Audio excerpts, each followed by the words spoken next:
ભગવાન આ શ્રી કૃષ્ણ આવી રીતે શસ્ત્ર ધારણ કર્યા વિના પણ કેવળ પોતાના સંકલ્પથી જ પ્રકાશ કરેલા પોતાના પ્રભાવ અતિશયથી અસુરાચાર્ય કાળીદત્તનો નાશ કર્યો હતો. એ અસુર મરણ પામ્યા પછી તેણે સર્જેલી માયા અને તેના કાર્યભૂત વૃષ્ટિવાયુ પણ ધીમે ધીમે વિરામ પામી ગયો અને બગીચામાં અતિ દુઃખથી મૂર્છા પામી ગયેલા બાળકો વાત વૃષ્ટિનો વિરામ થતાં ફરીથી સચેતન થઈ ગયા. અહીંયા કહ્યું કે ભાઈ ભગવાનને તો કોઈને મારવા માટે અસ્ત્ર શસ્ત્રની જરૂર પડતી નથી, એટલે ભગવાને ફક્ત દ્રષ્ટિ માત્રથી એને મારી નાખ્યો. અને એને કારણે શું થયું કે એ મર્યો એટલે એણે જે માયા પ્રવર્તાવી હતી એ માયા પણ પાછી કેવી થઈ ગઈ, એનું કામ પણ પૂરું થઈ ગયું. એટલે જે હતું તે બધું નોર્મલ થવા માંડ્યું. એટલે જે પેલા વાદળ હતા, વાયુ હતા, એ બધા જોર જોરમાં પ્રચંડ વાયુ હતો તો એ બધો કેવો થઈ ગયો, એકદમ સમાઈ ગયો. અને ધીમે ધીમે પેલા બાળકો જે મૂર્છા પામી ગયેલા, ડરી ગયેલા, એ પણ પાછા પોતપોતાની રીતે ઓરિજિનલ સ્થિતિમાં હોવા માંડ્યા. બગીચામાં રમવા ગયેલા બાળકોની સ્થિતિ કહે. હવે તે સમયે ગામમાં થયેલી ધર્માદિકની સ્થિતિ કહે છે. આ પહેલું એક એંગલ ચાલે છે જેમાં આ બાળકોને સ્થિતિ અને ભગવાને જે કર્યું હોય. હવે પેલી બાજુ ગામમાં ધર્મદેવની અને જે ગામના લોકોની સ્થિતિ હતી એ કહે છે. એ રાજન ત્યાં પછી છપૈયા ગામમાં ભક્તિ ધર્મ અને બીજા બ્રાહ્મણાદી જનો પોતપોતાના બાળકોને સાયંકાળે પણ પોતપોતાના ઘેર નહીં આવેલા જાણીને પ્રદોષ સમયે ચારે તરફ વ્યક્તિ ગોતવા લાગ્યા. પ્રદોષ સમય આ સાંજનો સાયંકાળ પછીનો સમય હોય ને એ પ્રદોષ સમય કહેવાય. હસ્તાચરને પામી જાય સૂર્યનારાયણ એટલે પ્રદોષ સમય કહેવાય. એટલે શું કહ્યું કે ભાઈ જોયા આ બધાને, એટલે આપણે અહીંયા ભગવાને કહું ને ઉચ્ચ સ્વરે ભગવાનનું કીર્તન કરવું. શ્રી કૃષ્ણ રાધિકાના પતિ એવા શ્રી કૃષ્ણનું ઉચ્ચ સ્વરે કીર્તન કરવાનું હોય. એમાં કોઈ શુભ કાર્ય પણ ન થાય, કોઈ ડિસિઝન લેવાનો હોય તે પણ સંધ્યાકાળે ના લેવાય. બરાબર? એટલે પ્રદોષ છે એને પ્રદોષ કહેવાય. એમાં ભગવાનનું ભજન જ કરવાનું.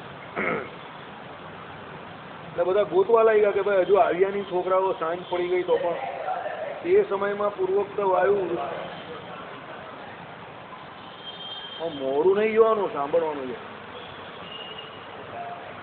તે સમયમાં પૂર્વોક્ત વાયુ વૃષ્ટિ અને વીજળીના વિશેષ પ્રવૃત્તિ જોઈને અને કોઈ સ્તરમાં છોકરાઓને નહીં જોઈને તે ધર્માદિક સર્વે અત્યંત ઉદ્વિગ્ન થઈને હવે શું કરવું તે બાબતમાં વિમૂઢ મનવાળા થઈ ગયા.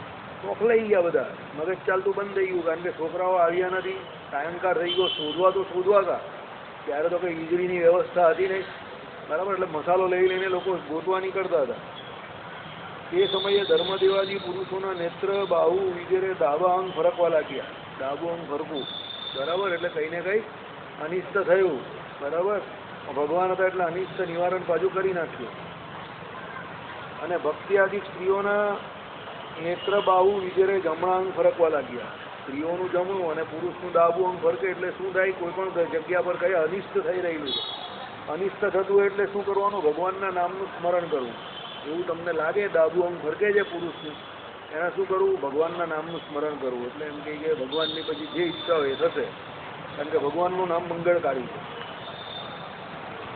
એ રીતે અનિષ્ટ અને સૂચવનારા અંગ સ્ફુરણ કારણથી તે ભક્તિ ધર્માદિકો બાળકોને કંઈક અશુભની પ્રાપ્તિ થશે છે એમ મનમાં માનવા લાગ્યા. ક્ષણે વિશેષ વૃદ્ધિ પામતી અતિવૃષ્ટિ અને અતિવાયુ અને મહાગાઢ અંધકારથી પીડા પામેલા અને વિશેષપણે પુત્રોને વિપત્તિ આવવાની શંકાથી ઉત્પન્ન થયેલા દુઃખ વ્યક્તિ પીડા પામેલા તે ધર્માદિકો વિનષ્ટ દ્રષ્ટિવાળા થઈને અહીં તહીં જ્યાં ત્યાં એકદમ પડી ગયા એટલે મૂર્છા પામી ગયા. હવે એ બધા પણ મૂર્છા પામી ગયા. કેમ?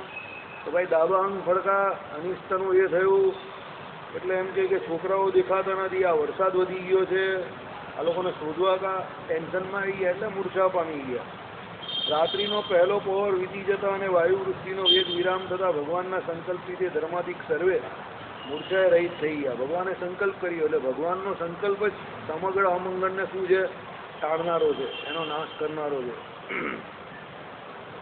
તે પછી સર્વે કાચ યંત્ર એટલે ફાનસોમાં દીવાઓ સળગાવીને તેમજ મોટી મસાલો પણ કરાવીને અતિ ઉદ્વેગથી આક્રાંત અંતઃકરણવાળા થઈને જ્યાં બાળકો ગયા છે એવા બગીચામાં ગયા. આપણે કહીએ ને ત્યારે ફાણસો હતા અને આ ફાણસો પણ પેલા બલ્બવાળા નહીં હશે, પેલા પેલી બત્તીવાળા નહીં આવે એ, ને પછી પેલા મસાલ પેલા આવતા હતા બત્તીવાળા. બહુ વખત અત્યાર સુધી ચાલુ છે. અત્યારે પણ ઘણી જગ્યા પર જોવા મળે છે. તેમાં કેટલાક તરવારો ઢાલો પહેલાના સમયમાં આવું જ રાત્રે બધા નીકળે પછી ઢાલ તરવાર લઈને, કારણ કે કંઈ ઠેકાણું નહીં કે સામે કોણ આવે. ગામડાઓમાં ને બધે એવું જ હોય, બરાબર. એટલે કારણ કે એક તો શું, એક તો પેલા જંગલી પશુ એ પણ આવી શકે, આવા બધા જે રાક્ષસો અને આ બધા આસુરી જીવો એનો પણ ઉપદ્રવ, એટલે લોકો પહેલાં આ બધું લઈને જ નીકળતા હતા. ચોર લૂંટારા પણ હોય, એટલે કેટલાક લાકડીઓ હાથમાં લઈને એ પુત્ર મોટા સ્વરથી બોલતા બોલતા તમામ ગ્રામજનો ત્યાં ગયા. હવે ધર્માદિકનો ભગવાનમાં જે પ્રેમ પ્રકટ છે તેને વર્ણવે છે. ગામમાંથી નીકળ્યા પછી ધર્મદેવ કે ભયથી ઉદ્વિગ્ન મનવાળા થઈને સર્વ અવયવો શિથિલ થવાથી ચાલવા માટે પણ અસમર્થ થઈ જતા પોતાના બે બંધુઓના બે હાથ ઝાલીને વારે વારે ખસી જતા વસ્ત્રને કૃષ શરીર લતા ઉપર વીંટાળતા થતા મરણની અંતિમ અવસ્થાને પામી ગયા હોય ને શું એમ કંઠમાં પ્રાણ આવી જતા માથાના કેસમાં ચારે બાજુ છૂટા વિખરાઈ જતા સમસ્ત અસુર સમૂહોને વિત્રાસ કરનારા પોતાના તનયને વારંવાર અસુરો થકી ભય શંકાને લીધે અનુસ્મરણ કરતા કરતા માર્ગમાં લે ભાઈ પોષ પૂરો થઈ ગયો.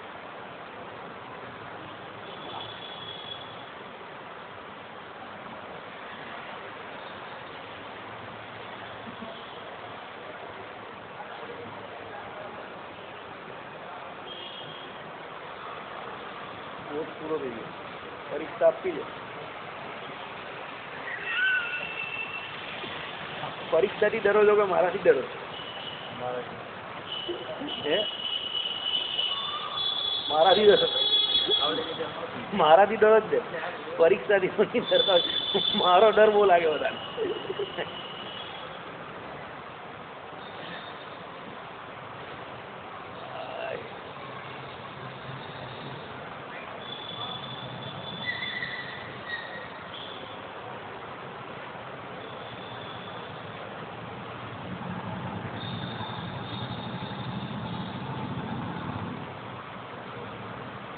એટલે શું કહ્યું ભાઈ, ધર્મદેવ આમ પણ પુરુષ શરીર હતું એમનું તપે કરીને અને ભય પામેલા હતા, એટલે બધા શરીરના વસ્ત્રો પણ બધા અસ્તવ્યસ્ત થઈ ગયેલા, વાર બાળ વિખરાઈ ગયેલા, બરાબર. આમ તમને મરણ પામેલો પેલો માણસ હોય ને, મરવાતું એટલે કંઠ પ્રાણમાં આવી જાય એટલે શું છે, એકદમ ટેન્શનમાં આવી જાય, કોઈ પણ જાતનો વિચાર રહે નહીં, બરાબર.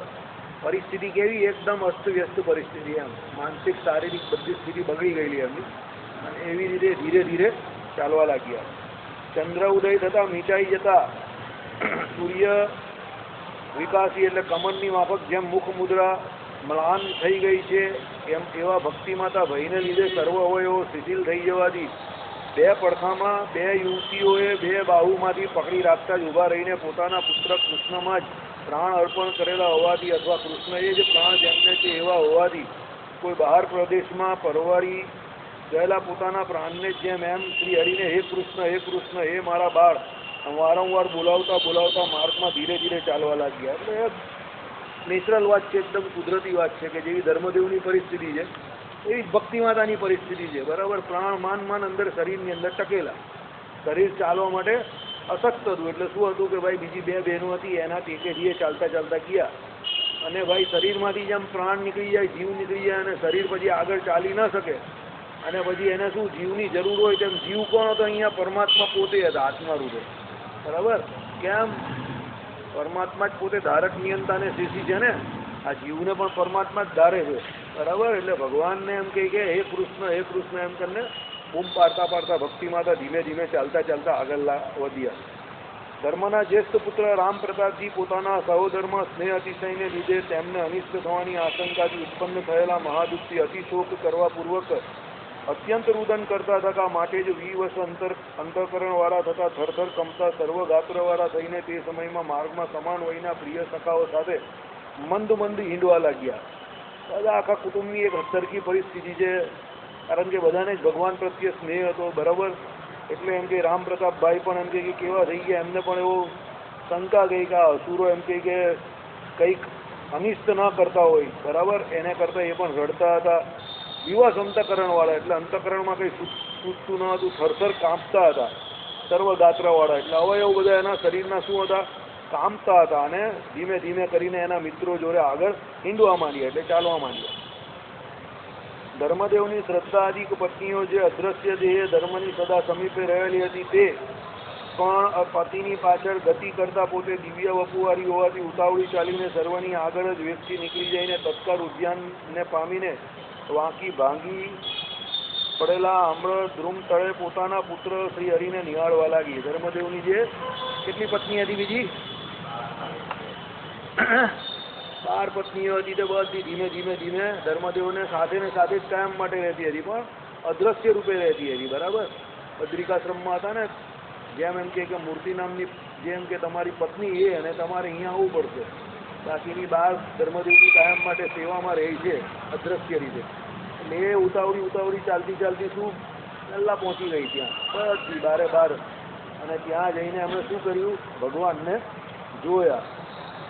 એ નૃપ પ્રિયતમ બાળકૃષ્ણનું નિરીક્ષણ કરતા જ તેમના કનક કળશ જેવા સ્તનમાંથી દુગ્ધ દ્વારા વધુટે છે એવા શ્રદ્ધાથી માતાઓ પ્રહર્ષિ પાસે જઈને અતિશય કંપતા સર્વગાત્ર છે જેના એવા બાળકૃષ્ણને ખોળામાં લઈને આનંદથી પોતપોતાના સ્તનનું પાન કરાવવા લાગી, એટલે દૂધ પીવડાવવા લાગી. એ નેચરલ વાત છે. બરાબર? બાળકને જોઈ એટલે એમ કે માતાઓ એની છાતીની અંદર દૂધ ભરાઈ આવે. હવે આ લોકોને તો કઈ ભગવાનને એવી રીતે એમ કે દૂધ પીવડાવવાનો ચાન્સ મળતો નહીં હતો. હવે આ સમયે મળી ગયો એમ. અહીંયા ટૂંકમાં એવું કહેવા માંગે છે. એટલે શું છે કે એમને પણ ભગવાનને સ્તનપાન કરાવ્યું. ભગવાન તો શ્રદ્ધાથી 12 માતાઓને, 12 એટલે કેટલા? 12 માતાઓને પોતા વિશે અનુપમ સ્તુત સ્નેહાતિશય જોઈને તેમની પ્રસન્નતા માટે તત્કાળ પોતે 12 મૂર્તિઓ ધારીને અમૃત જેવા સ્નેહરસથી મધુર સ્તનરસ પાન કરવા લાગ્યા. અને 12 માતાઓ હરિકૃષ્ણ મારા ખોરામાં જ છે અને બીજાનામાં નથી એમ મનમાં માનવા લાગી. ભગવાન કેવા છે? સત્યકામ સત્ય સંકલ્પ. જેને જેવો સંકલ્પ થાય એ પ્રમાણે ભગવાન એમ કે એની ઈચ્છાની પૂર્તિ કરે. તમને ખબર હશે, ભગવાન શ્રી કૃષ્ણ જ્યારે કંસના મેદાનમાં ગયા ને, પેલા બધા લડતા હતા ને, મલ્લો ને બધા, ચારુ ને આ ને તે ને બધા હતા ને, મુસ્તી ને ફુસ્તી ને બધા, ત્યારે એમ કે જ્યારે એ પબ્લિક જ્યાં જે બેઠેલું ને, કે જે રૂપે ભગવાનને માનતો હતું એ રૂપે ભગવાનને જોતું હતું. બધાના અલગ અલગ ભાવ હતા અને બધા અલગ અલગ રૂપે ભગવાનને જોતા હતા. કંસને એનો કાળ દેખાતો હતો અને બીજા જે રૂપે ભગવાનને ભજતા હતા તો બધાને એ રૂપે ભગવાન દેખાતા હતા. આ બધી ધર્મદેવની પત્ની એટલે ભગવાનની તો માતા જ થાય. એટલે એ બધી પુત્ર ભાવથી ભગવાનને ભજતી હતી. એટલે શું? ભગવાન એ બધીને 12 રૂપ ધારણ કરીને એમ કે પુત્ર ભાવનું એમ કે સંપૂર્ણ હેત જે કહેવાય એ આપ્યું. એટલે આમાં કંઈ નવું નથી. એ જ પ્રમાણે ગોપીઓ જેટલી હતી એટલા ભગવાને રૂપ ધારણ કરીને એમની જોડે ભગવાને રાસ રમેલો.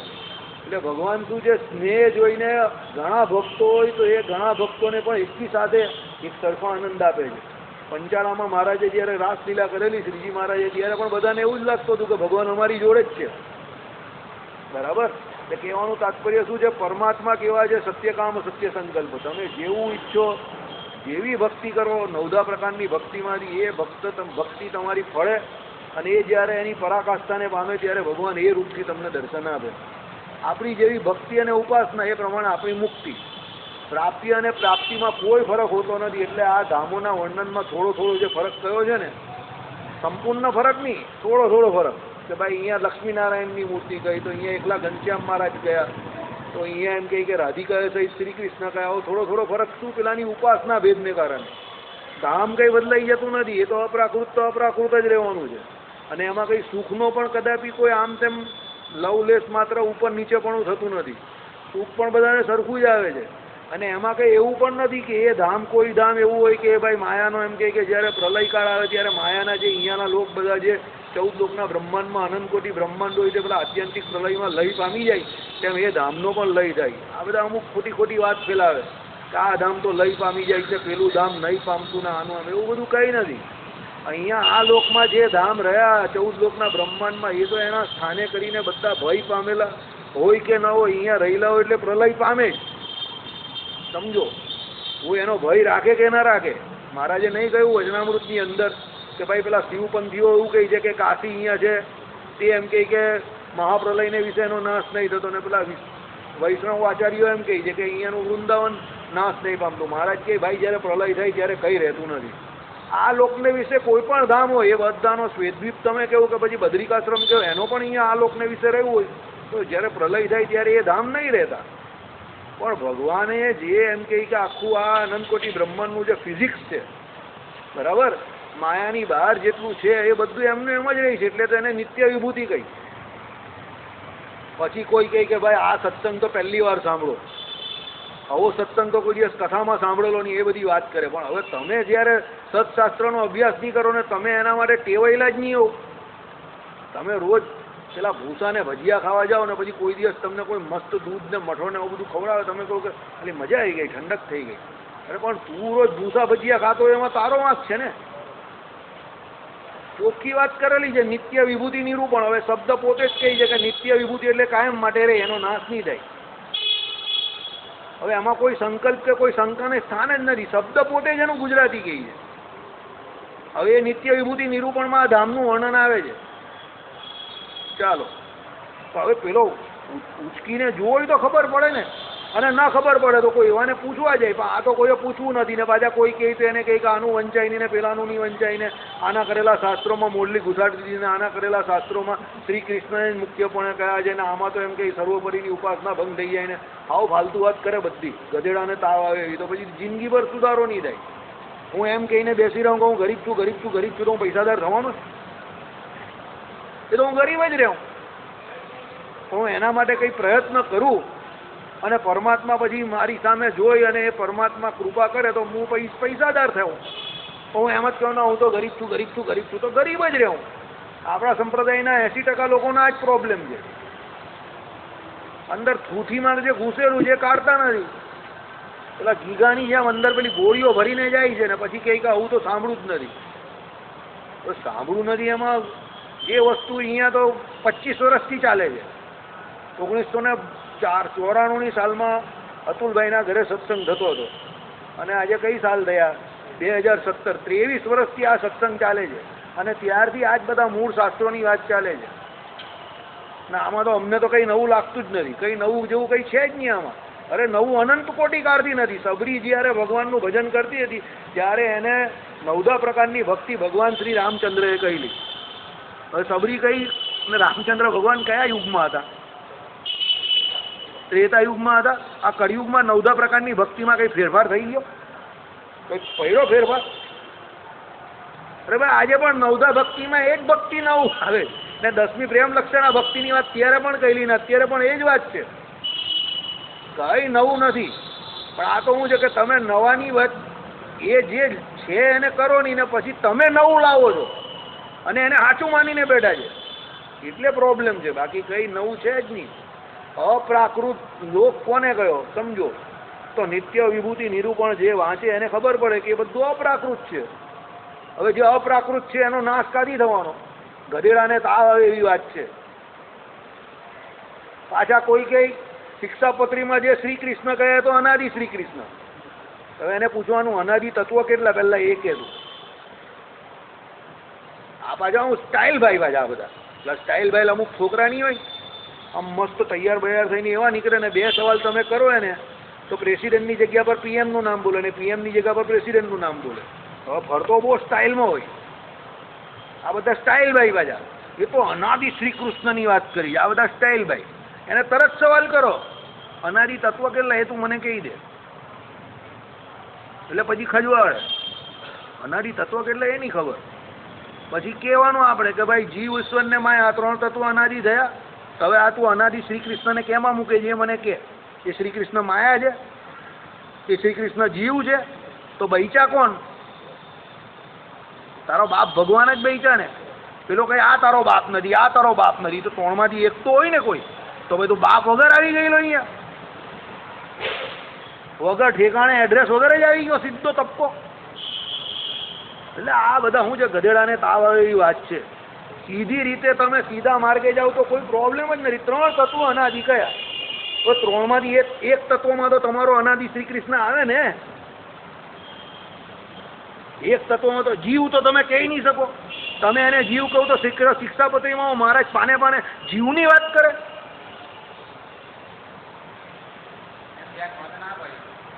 ધ્યાન તો પાછળની વાત છે પણ આ ભગવાન કહે કે અમે એનું ધ્યાન કરીએ છીએ તો પહેલા ભગવાન ધ્યાન કરે પછી બધે શ્રી કૃષ્ણ શ્રી કૃષ્ણ શ્રી કૃષ્ણ. તો ભગવાનને હું કહી પેલું મધ્ય અને સુરા ને મધ્ય કઈ પીને બેઠેલા ભગવાન લખવા બેઠેલા ત્યારે હું ગાંડા જેવી વાત કરો, આવું અક્કલ વગરની વાત છે. મને તો એમ થાય જરા અક્કલ નહીં ચલાવતા, અક્કલનું દેવાળું ફૂકી નાખેલું છે. અનાદિ શ્રી કૃષ્ણ આવું કઈ નવું લઈ આવે એટલે શું કઈ મળે નહીં એટલે બધું ફિટ કરે અને બિચારી ભોળી પ્રજાને છેતરે છે આ બધા.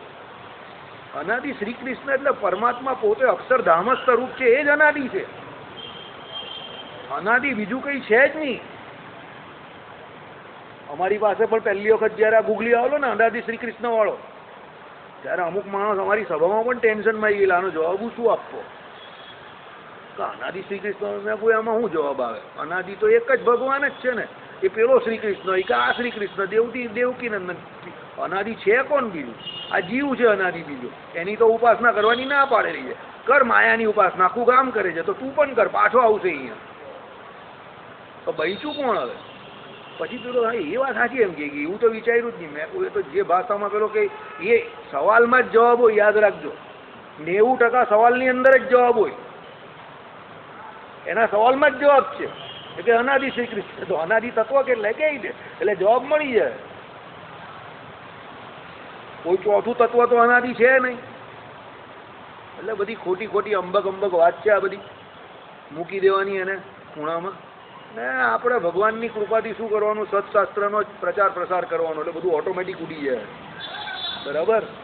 અત્યારે આ ભાજપનો દોર ચાલે છે તો પેલા બધા બીજા બધા જે કંઈ છે તો બધા કેવા એના દોરની અંદર, એની હવાની અંદર બધા કેવા અટવાઈ ગયા. એમ સત્શાસ્ત્રનો આપણે જોરમાં એવો દોર ચાલુ કરવાનો ને કે એની આંધીમાં બધા અટવાઈ જાય. સત્શાસ્ત્રની જ વાત કરવાની, જહાજ આવતા સત્શાસ્ત્ર, બસ. શાસ્ત્ર વગરની વાત જ નહીં કરવાની. અને 1 2 3 એવા નહીં, મંડળમાં એવા 30 માણસ જોઈએ કે જે ગમે ત્યાં જાય. 10 દિશા કીધી ને શાસ્ત્રોમાં, આપણે કે 30 દિશામાં જાય તો ડંકો વગાડીને આવે એવો હોય. સ્વામિનારાયણ ભગવાનનો આપણો ડંકો નહીં વગાડવો ભાઈ, સ્વામિનારાયણ ભગવાનનો ડંકો વગાડીને આવે એવા હોવા જોઈએ. આમ પિસ્તોલની બંદૂકથી ગોળી જેવા, કે આમ કમાન્ડર જેવું. આતંકવાદી હોય તે તો હું પેલી લઈને આવે AK-56 દૂર મારી દઈ, જેને લાગે તો સાચી, નહીં લાગે તો કઈ નહીં. તો પેલો કમાન્ડર હોય તો આમ કરીને અંદરથી પિસ્તોલ તારે આમ આવો એટલે માથામાં અહીંયા જ લાગે પેલો, એક ગોળીનું કામ. પેલો ગુરગુર એ ગુરગુર નહીં ફેરવવાનું, આમ સીધી આમ નિશાન લઈને ઢીચી આવો એટલે પૂરી બાજી પૂરી. અહીંયા જ મારવાનું, ચાલ્લા પર જ. એટલે અંદર જાય એટલે બોલે જ નહીં પેલો, તકલીફ તો પડે નહીં ને એને મરવાની. શાર્પ શૂટર, આ શાર્પ શૂટર છે. આ જે છે ને આ ગોળી છે શાસ્ત્ર. એટલે આ એવી રીતે ધડાક દઈને છોડવાની એટલે પેલો ચટ્ટોપાત જ થઈ જાય સીધો. આમાં શબ્દોમાં વજન છે, ભગવાનના શબ્દો છે. અતુલભાઈ બોલેલા ને કે ભગવાને જે સત્શાસ્ત્રની વાત કરેલી છે 3 સંકલ્પમાં, એમાં શાસ્ત્ર બહુ મુખ્ય સંકલ્પ છે. દેવના આચાર્ય તો છે જ, એની જોડે શાસ્ત્રને પણ ગૌણ નહીં કરાય. અત્યારે લોકો શાસ્ત્રને ગૌણ એટલા માટે કરે છે કે આળસુ થઈ ગયા, કોઈ શાસ્ત્ર વાંચવા નથી. 3 એણે કહ્યું એ પ્રમાણે વિભાગીકરણ કરી નાખ્યું. દેવમાં મન ભાવે એમ દેવની મૂર્તિની સ્થાપના કરવી છે. હા એ જ ને, બધાને એવું જ છે. મન ભાવે એમ દેવની જોડે ચેડા કરી નાખ્યા, આચાર્ય જોડે પણ ચેડા કરી નાખે, અને એની જોડે પણ ચેડા કરી નાખ્યા, શાસ્ત્ર જોડે પણ ચેડા. બધું મન ભાવે કરવાનું, માનવાનું જ નહીં ને. બધાએ આમ કાન પકડવા છે. ભગવાન તો બધું જોઈ જ છે પણ. બરાબર વાત, એમણે મુદ્દો બરાબર પકડેલો. મહારાજના 3 સંકલ્પ જ હતા, યાદ રાખજો. કોઈ 6 સંકલ્પ નહીં હતા. એટલે બધા ફેંકાફેંક કરે. અવતારોનું કલ્યાણ કર્યું. અરે અવતારો કઈ હું સમજે યાર? અવતારોનું કલ્યાણ કરે એવું કોઈ શ્રીજી મહારાજ? મેં પહેલી વખત જયારે 94માં સાંભળેલું ને, 94મી સાલમાં અવતારોનું કલ્યાણ કરું, મેં કહું આલા ગધેડાને તાવે એવી વાત કરે છે. અવતારોનું શું કલ્યાણ નહીં? અવતારો ઓલરેડી બીજાનું કલ્યાણ કરે છે.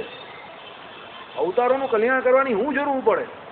અવતારનો અર્થ શું એ તો પહેલા સમજો. જેનામાંથી અવતરે છે તે, જે અવતારી કહે એમાંથી જ અવતરે છે.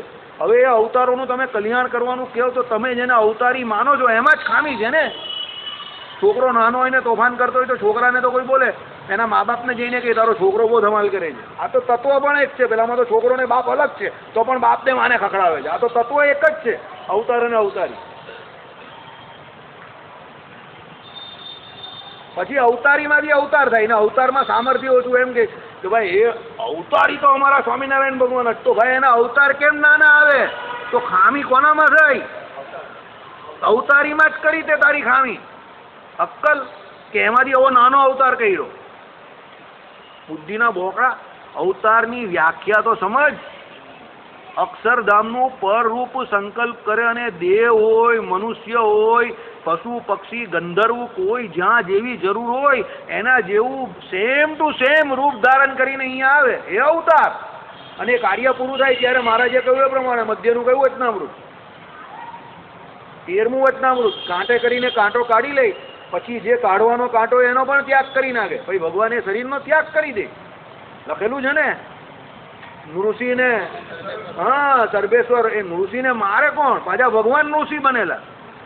એક વાત સમજો, અત્યારે મને સિંહ બનાવે તો હું શું હાલત કરું? અત્યારે મને 10 મિનિટ મારે સિંહ બનાવે તો હું શું હાલત કરું? તો વિચાર કરો. હવે મારા જેવો માણસ જો આવું કરી શકતો હોય તો ભગવાન તો કાં? હવે એ ભગવાન પાસે કોણ જાય? સમજો. હા, એટલે એ ભગવાનની ઈચ્છા હતી, લખેલું છે ને કે ભગવાનના સંકલ્પે કરીને એ સર્વેશ્વર મહાદેવ કહેવાયા અને પેલા નૃસિંહ શિલા થઈ. છે જ, બંને છે. સર્વેશ્વર મહાદેવ પણ છે ને નૃસિંહ શિલા પણ છે, બંને છે. અત્યાર સુધી એના પુરાવા મળે છે. આટલી જોરદાર નિશ્ચયની વાત કરી, આટલી જોરદાર સર્વોપરીની વાત કરી. આના પછીનો ટોપિક આપણો એ જ છે, ઉપાસના. આના પછીની સભામાં આપણો ટોપિક આ જ છે, ઉપાસના. નક્કી કરી દીધું આપણે, એકલી ઉપાસના પર ટોપ. અને ટાઈમ કાઢીને કહીશ કે 30 મિનિટ ઓછામાં ઓછી જોઈએ.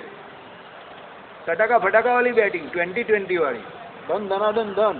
ઉપાસના શું છે તે, અને ઉપાસના અને ભક્તિ અમુક જગ્યા પર સાધે કઈ વચનામૃતમાં કહ્યું તે એ 9 પ્રકારની ભક્તિ શું છે એ સમજાવવાની, ઉપાસના શું છે એ સમજાવવાની. ઉપાસના જેવી હોય એ પ્રમાણે મુક્તિ, જગતમાં કયા કયા સંપ્રદાયની કઈ કઈ ઉપાસના છે અને એ પ્રમાણે મુક્તિ કઈ છે એ કહેવાનું. આપણી ઉપાસના શું છે એ કહેવાનું, આપણી મુક્તિ છે એ કહેવાનું, અને આપણે કોની ઉપાસના કરીએ છીએ એ કહેવાનું. અને આપણે જેની ઉપાસના કરીએ એ તત્વ સર્વોપરી છે, આ સર્વોપરી ઉપાસના. આવી રીતે સમજો તો સર્વોપરી ઉપાસના. આ તમને અત્યારે મુદ્દો આપી દીધો. તત્વ સર્વોપરી છે એટલે ઉપાસના, ને બાકી સર્વોપરી ઉપાસના નથી આવતી. તમે જેની ઉપાસના કરો છો એ તત્વ સર્વોપરી છે. એ તત્વ કેવી રીતે સર્વોપરી? તો જીવ, ઈશ્વર અને માયા. એમાં જીવ અને માયા કેવા છે? અતિશય પરતંત્ર છે. વિશિષ્ટા દ્વૈત વેદાંતમાં આવ્યું એ પ્રમાણે એ તત્વ સર્વોપરી છે. ભેદ કેવો? 5, તેમાં પણ એ 5મો ભેદ જે કયો ને એ સર્વોપરી છે. એ ત્યાં સ્વામિનારાયણ નહીં કહ્યું, એ પરમાત્મા કયા છે, પુરુષોત્તમ નારાયણ કયા છે.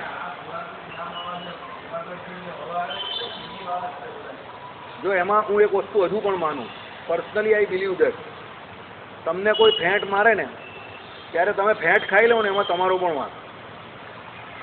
એ ગુણાતીત જ્ઞાનવાળા જે હતા તે પણ શાસ્ત્રી મહારાજ જ્યાં સુધી હયાત હતા ત્યાં સુધી કોઈએ વાતું છપાવવાની કોશિશ કરેલી?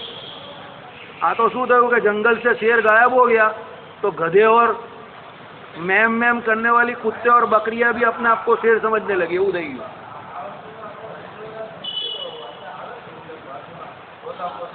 આવે છે પણ બહુ ઓછા હતા. શાસ્ત્રીજી મહારાજે જે કરેલું તે આપણા વાળા અંદરનાનું નહીં કર્યું એ તમને હજુ પણ કેમ. એ પેલા લોકને અનુલક્ષીને છે. ને આ લોકોએ તો 1975 પછી શાસ્ત્રીજી ગયા ને પછી બહુ છપાવવા માંડી આ વાતો. બાકી પહેલા આટલી બધી છપાતી નહીં હતી. અને અત્યાર સુધી 2 ગાદીમાંથી કોઈ પણ આચાર્યએ વાતોને એ નથી આપી, મંજૂરી નથી આપી, તો પણ આ બધા એને ચલાવી જ રાખે છે. બંને આચાર્યોએ નથી આપી. 2 દેશના એક પણ આચાર્યએ કોઈ પણ વાતોનું સમર્થન કે એને મંજૂરી નથી આપી, તો પણ આ લોકો ચલાવ્યા જ કરે છે ને. કહેતે બી દીવાને ઓર સુનતે બી દીવાને. લોકો એના પ્રમાણ આપવા આવે છે. બરાબર, ચાલો. એટલે આ તો વાત કાઢી નીકળી કે ભાઈ ભગવાન 12 રૂપ ધારણ કરી શકે છે. ભગવાન તમારી અંદર રહીને તમને કોઈ પણ પ્રકારની સ્ફૂર્ણા કરી શકે છે અને તમારા જે અંતરનો ભાવ હોય એ પ્રમાણે ભગવાન તમને એ પ્રમાણે સુખ આપે. એટલે તમે કદાચ શત્રુપા અને મનુનું વ્યાખ્યાન તમે સાંભળ્યું હશે ભાગવતમાંથી. મનુ ભગવાન અને શત્રુપા બંને ભગવાનનું ભજન કરતા હતા, તપ કરતા હતા. અને પછી એમણે ભગવાન પાસે, ભગવાન પ્રસન્ન થયા તો કહ્યું તમારા જેવો પુત્ર જોઈએ, નારાયણ જેવો પુત્ર.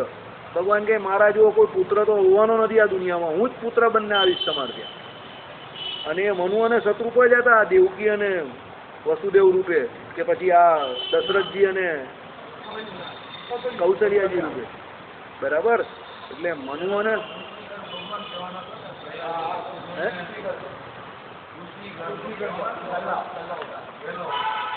પટેલ શ્રીધરમ સર્વદેવ